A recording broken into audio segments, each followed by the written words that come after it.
sertifikasi halal ini satu adalah untuk memastikan apakah bahan yang kita gunakan halal. Itu tujuan pertama. Tujuan kedua untuk memastikan bahwa tidak terjadi kontaminasi bahan haram atau najis terhadap produk pahit yang berasal dari peralatan produksi, pekerjaan sendiri maupun lingkungan produksi. Dan yang ketiga, ini yang penting, memastikan bahwa proses produksi halal dapat berjalan berkesinambungan. Jadi tujuan sertifikasi halal adalah 3 prinsip ini. Dari sini bisa kita lihat bahwa sertifikasi halal itu bukan produknya. Iya produk, tapi pada akhirnya perlu atau tidak. Tapi yang paling penting di sini apakah pelaku usaha itu menjalankan manual sistem jaminan produk halalnya. Ini tadi sudah disampaikan, tapi pada akhirnya pada poin 6, BPJPH nomor 20 keputusannya tahun 2023 telah menetapkan tentang kriteria sistem jaminan produk halal. Ada 5 kriteria jaminan produk halal, inilah yang kemudian menjadi manual sistem yang diaudit untuk mendapatkan sertifikasi halal. Auditor akan mengumpulkan bukti apakah cukup untuk mendapatkan sertifikasi halal. Ada mungkin perdebatan itu kita coba hentikan sejenak karena memang sudah ditetapkan menjadi undang-undang. Kalau di undang-undang kalau mau diubah boleh nanti ke MK. Silakan siapa yang lebih baik nanti bisa mengubah itu gitu ya. Kalau masih ada perdebatan mengenai hal ini. Namun tapi saya lihat apapun itu setiap perubahan tentu menghasilkan tantangan dan juga peluang bagi pihak-pihak tertentu. Ada yang mengambil atau melihat sebagai tantangan, sebagai peluang, ada juga yang melihat sebagai ancaman.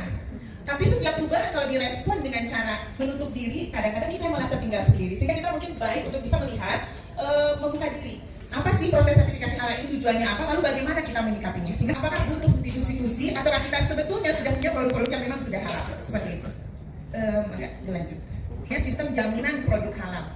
Ini ditetapkan dengan keputusan Kepala Badan BPJPH tahun 23. Jadi ada 5 kriteria yang harus dipenuhi dalam kita mensertifikasi halal suatu produk. Yang pertama adalah komitmen dan tanggung jawab. Tentu itu nggak usah dibicarakan lah. Tentu teman-teman memahami latar belakang kenapa sertifikasi halal ini menjadi bagian dari komitmen dan tanggung jawab. Tidak hanya pemerintah, tetapi juga seluruh stakeholder yang terlibat. Nah, tapi di luar itu tadi sudah disampaikan komitmen dan tanggung jawab ini beragama Islam itu bagian dari tanggung jawab keberagamaan. Tetapi rupanya sudah jadi lifestyle juga ya Mbak Elma ya. Ada banyak konsumen datang misalnya dari Malaysia, dari Turki datang ke Indonesia cari produk fashion yang halal, yang sudah bersertifikasi halal. Yang saya ketahui mungkin Turki, Malaysia, tapi mungkin teman-teman nanti bisa memberi informasi lebih banyak. Banyak negara artinya kita tidak sendirian, bukan hanya Indonesia yang menerapkan aturan ini. Lalu kemudian ada 4 kriteria lain, ada bahan, kemudian proses produksi, produk, dan juga monitoring dan evaluasi. Saya dibatasinya mengenai bahan, yang ini nanti sebetulnya saling berkaitan, karena kita tahu rantai atau supply chain dari itu dari hulu hingga ke hilir. Produk dari hulu bisa menjadi bahan untuk bahan berikutnya. Jadi dari fiber making adalah bahan untuk produk pembuatan benang misalnya. Benang yarn making adalah produk, tetapi bagi fabric industry itu adalah bahan. Jadi nanti kita bisa melihatnya saling berkaitan. Karena saya akan bicara lebih mengenai bahan, sedikit saja concern kita mengenai proses produksi halal dan produk. Artinya, saat kita mensertifikasi halal, yang kita sertifikasi adalah produk, tetapi di dalamnya ada proses produksi. Jadi tidak hanya produk yang kita produksinya juga ternyata harus bebas dari najis dan dari barang-barang haram yang digunakan. Kemudian bahannya, dan bahannya itu adalah bagian yang mungkin akan lebih dominan. Atas nama PT Jindo Industri sebagai legal entity kami sudah memenuhi apa yang menjadi persyaratan untuk mendapatkan sertifikat ini, yaitu setelah melewati 4 meliputi dari total screening material, bahwa material kami gunakan itu dari screening sama tim halal.